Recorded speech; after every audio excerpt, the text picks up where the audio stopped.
이 조국 후보의 딸이 지금 많이 논란이 되고 있는데요. 후보 본인도 문제입니다.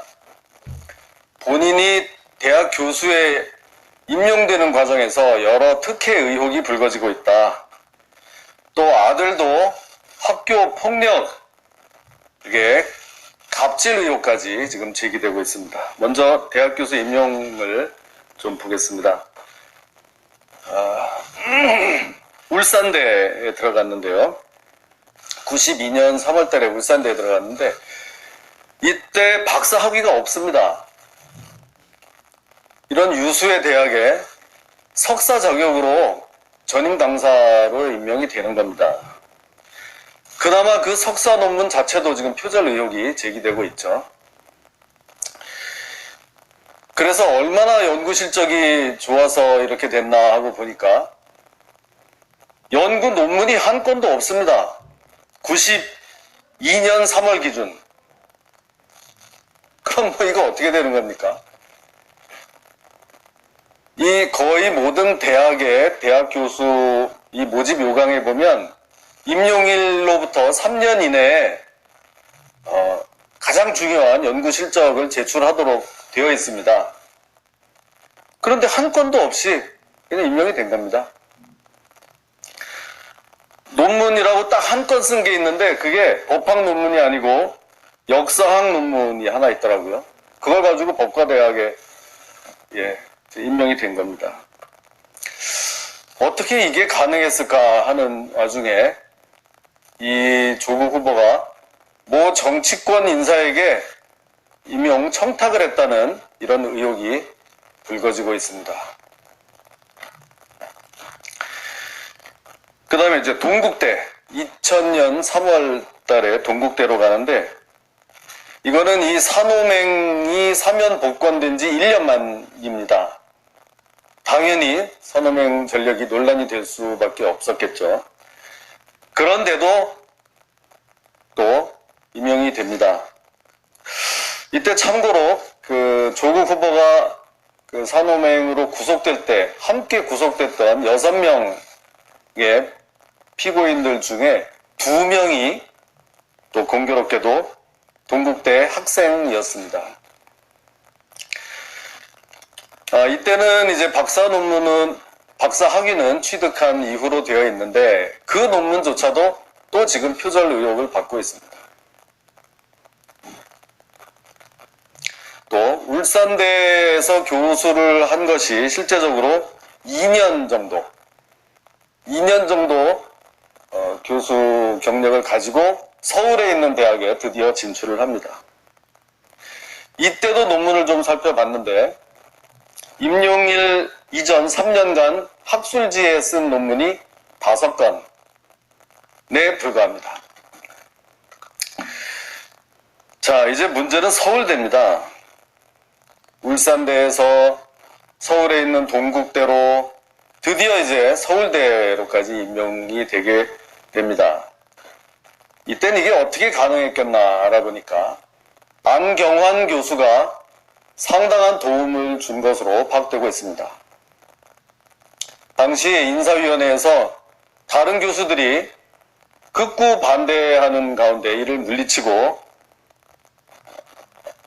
영입해야 한다는 주장을 편 것으로 알려지고 있습니다. 조국 후보는 안경환 교수의 조교 생활을 했습니다. 90년에서 91년.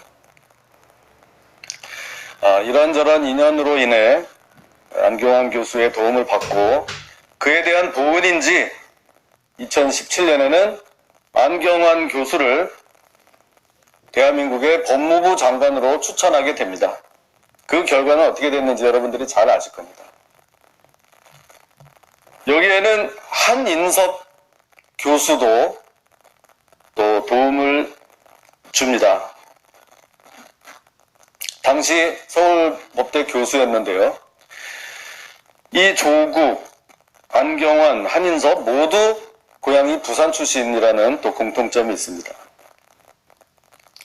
여기에 대해서 조국 후보는 민정수석으로 있으면서 지난해 이 한인섭 교수를 한국형사정책연구원장으로 임명을 합니다. 그리고 한 교수의 배우자인 문경란 씨는 금년에 문체부 산하 스포츠혁신위원회 위원장에 또 임명이 됩니다. 이거는 뭐 누가 보더라도 좋은 인사가 아니라고 부인하기가 어려울 겁니다. 이 세 명이 서울법대 좌경화를 이끈 좌파 3인방으로 불리워지고 있습니다. 이 세 명은 국가인권위원회에서 함께 근무한 적이 있었는데요. 2008년에서 2009년 2년 동안 안경환 씨는 국가인권위원장으로, 또 조국은 그 인권위원으로, 한인섭 교수의 배우자인 문경란 씨는 인권위원회의 상임위원으로 이 삼총사가 동시에 재직한 적도 있었습니다. 마침 오늘 서울대에서 이 인사위원회가 개최될 거라고 합니다. 여기서 우리 이 조국 후보의 휴직 신청, 이것을 논의한다고 합니다. 지난달에 이미 복직 신청이 접수됐기 때문에 복직이 된 상태고, 또 지금 휴직 신청을 해서 이거를 지금 심의를 하는 모양인데요. 지금 이런 상황에서 서울대 교수를 한다는 게 이게 가당키나 합니까?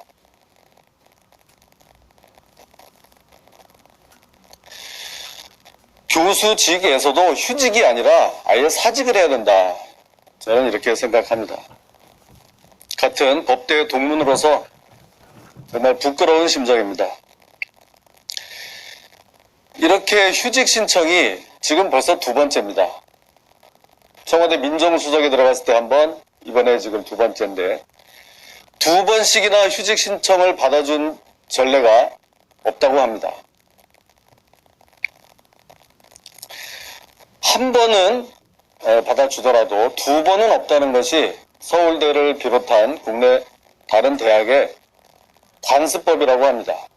예를 들면 지금 우리 당 정종섭 의원은 장관으로 갈 때 역시 휴직 신청을 한 번 했는데, 나중에 20대 총선에 나올 때는 그냥 사직을 합니다.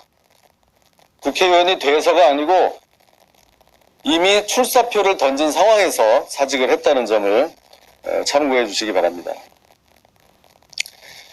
엊그저께 서울대 촛불 집회에서도 학생들이 이런 폴리페서를 물러나라고 한 목소리를 냈습니다. 로스쿨에 교수 TO 하나만 잡아먹고 학생들의 수업권을 침해하고 있는 겁니다. 서울대 측은 앞으로도 어떤 이런 잘못된 전례를 남기지 않기 위해서 이번 휴직 신청을 불허하기 바랍니다. 이 조국 후보 아들의 학교 폭력 논란이 지금 점점 커지고 있습니다. 이 논란은 누가 먼저 제기한 것이 아니고 후보 본인이 먼저 거론했던 겁니다. 여러분들 기억하십니까? 7월 5일 날 이 조국 후보가 여당 의원들에게 텔레그램으로 문자를 전송했습니다. 그 문자 내용 중에 아들은 고교 시절 큰 문제를 일으켰는데 부모가 갑질하여 덮었다고 하는데 뭐 이래저래 해서 그런 일이 없다는 사실무근이라는 그런 취지로 문자를 보냅니다. 그래서 우리가 뭐 이런 게 있구나 하고 알게 됐습니다. 누가 물어보지도 않았는데 스스로 셀프 해명을 해서 또 빈축을 산 일이 있었습니다. 그래서 찾아보니까 2012년 4월 27일에 조선일보와 한겨레 신문에 여기에 관한 기사가 나옵니다. A 외고 학교 폭력 사례가 자세히 보도가 됩니다. 2012년 4월 27일자 양신문에 보도가 되는데, 그 보도를 보면 여학생들이 어떤 성적인 모욕, 또 폭행 위협을 받았다는 내용입니다. 그 사건이 그렇게 단초가 된 것은 학교 내에 부정행위가 있어서 그것을 선생님들에게 일러 바친 것으로 의심되는 여학생들을 집단으로 괴롭혔다. 이런 내용입니다. 그 부정행위나 그 학교 폭력 가해자에 이 조국의 아들이 포함되었을 가능성도 있습니다. 물론 현재로는 가능성입니다. 그래서 저는 그 A 외고에 당시 학교폭력대책위원회 회의록을 좀 제출해 달라. 이렇게 얘기했는데도 감감무소식입니다. 당시 조국 후보는 그 스스로 보냈던 문자에서 관련 기록을 다 가지고 있다. 자신 있다. 이렇게 이야기를 했기 때문에 이 학폭위 회의록을 제발 좀 제출해 주십시오. 과연 이 아들이 가해자였는지 피해자였는지 아니면 가해자였다가 피해자로 됐는지 저는 정말 궁금합니다. 제가 이 기자회견을 하러 나오기 직전에 이 조국 후보가 뭐라고 또 입장을 밝히더라고요. 검찰 개혁에 대한 어떤 비전을 제시하는 것을 봤습니다.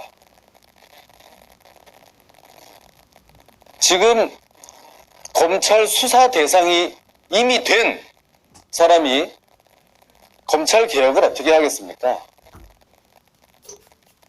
이런 분이 얘기하는 검찰 개혁, 저는 궁금하지도 않고 그게 가능할 거라는 생각도 하지 않습니다. 더 이상 이런 논란을 끌지 말고 사퇴하기 바랍니다. 예, 끝났습니다.